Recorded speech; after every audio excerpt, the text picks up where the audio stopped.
चलिए और रुक करेंगे अब अगली बड़ी खबर की ओर, जो कि मध्य प्रदेश से ही अगली बड़ी खबर सामने आ रही है। आपको बता दें कि मध्य प्रदेश से जुड़ी हुई बड़ी खबर, जहां ग्वालियर में प्रवीण पाठक के समर्थन में जनसभा की जाएगी।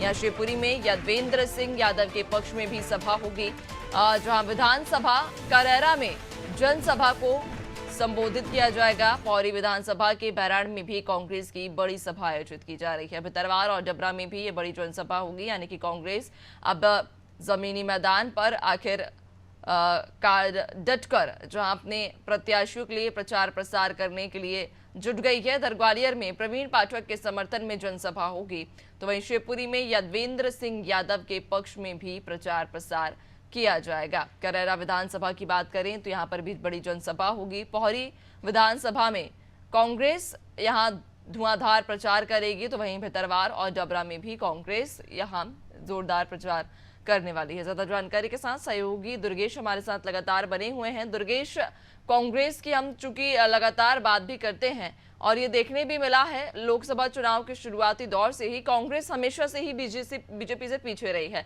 पहले प्रत्याशियों की सूची की बात की तो कांग्रेस का दावा था कि हम सबसे पहले सूची लाएंगे, लेकिन कांग्रेस का हमने देखा कि उस सबसे आखिरी में कांग्रेस ने अपनी सूची जारी की। उसके बाद अब प्रचार प्रसार की अगर बात करें तो बीजेपी जहां लगभग सभी सीटें कवर कर चुकी है, सभी सीटों पर प्रचार प्रसार अपने खत्म कर चुकी है, और कांग्रेस अब जाकर शुरुआत कर रही है।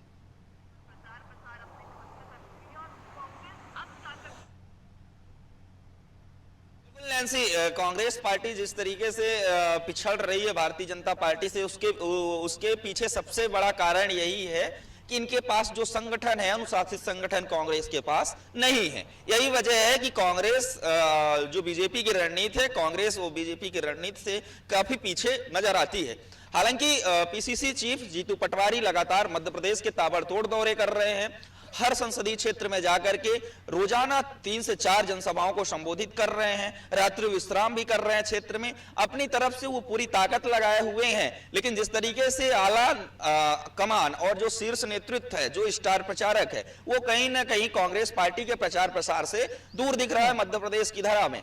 अब ऐसे में पीसीसी चीफ जीतू पटवारी आज फिर चुनावी जनसभा करेंगे, ग्वालियर जाएंगे और ग्वालियर के बाद शिवपुरी जाएंगे, जहां जो वहां के उम्मीदवार है कांग्रेस के, ग्वालियर से प्रवीण पाठक और शिवपुरी से राव यादवेंद्र सिंह यादव, उनके समर्थन में चुनावी जनसभा करेंगे।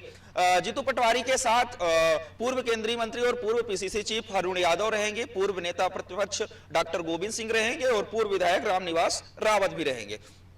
जिस तरीके से नैन्सी अगर बात कर ले समीकरणों की और जिस प्रकार से आक्रामक प्रचार की बात कर ले, तो 30 अप्रैल को राहुल गांधी भिंड आ रहे हैं और 2 मई को प्रियंका गांधी मुरैना आ रही है। कांग्रेस की कोशिश है कि जो तीसरा और चौथा चरण का जो चुनाव का प्रचार प्रसार है, उसमें आक्रामकता दिखाई जाए, उसमें तेजी लाई जाए। यही वजह है कि कांग्रेस पार्टी लगातार जो दिग्गजों के दौरे हैं, उनके दौरे प्रस्तावित कर रही है, उनको प्रस्ताव बना करके भेज रही है और आला कमान उनको मंजूरी दे रही है। क्योंकि ग्वालियर से प्रवीण पाठक है और प्रवीण पाठक जिस तरीके से चुनाव लड़ रहे हैं, कहा जा सकता है कि लड़ाई दे रहे हैं, टक्कर दे रहे हैं ग्वालियर में। उसके साथ ही गुना सबसे चर्चित सीट रही है नैन्सी, आपको बताऊं तो राव यादवेंद्र सिंह यादव को कांग्रेस पार्टी ने यहां से अपना उम्मीदवार बनाया है। हालांकि अरुण यादव को चुनाव लड़ने की यहां से अटकलें लगाई जा रही थी, लेकिन यादव बाहुल्यता सीट मानी जाने के कारण यादवों का वोट बैंक अपने पाले में लेने की वजह से कांग्रेस पार्टी ने यादव प्रत्याशी पर दांव खेला है और राव यादवेंद्र को उन्होंने अपना चुनावी मैदान में उतारा है। कल हमने देखा था, चूंकि सीएम मोहन यादव भी कल पहुंचे थे गुना शिवपुरी में और उन्होंने ज्योतिरादित्य सिंधिया के समर्थन में चुनावी जनसभा को संबोधित कर रहे थे।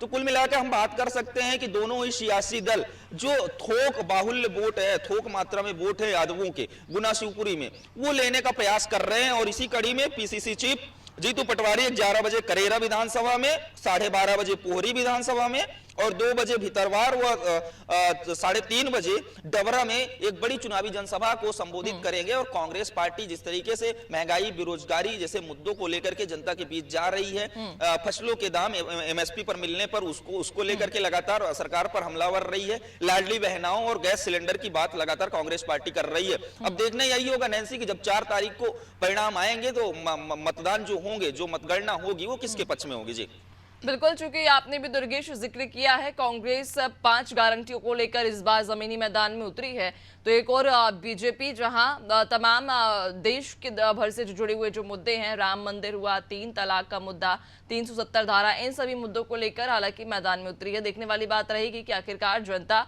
किसके प्रति अपना रुझान दिखाती है और किसे अपना मत देती है। बहुत शुक्रिया आपका, बने रहिएगा और भी अपडेट्स लेंगे।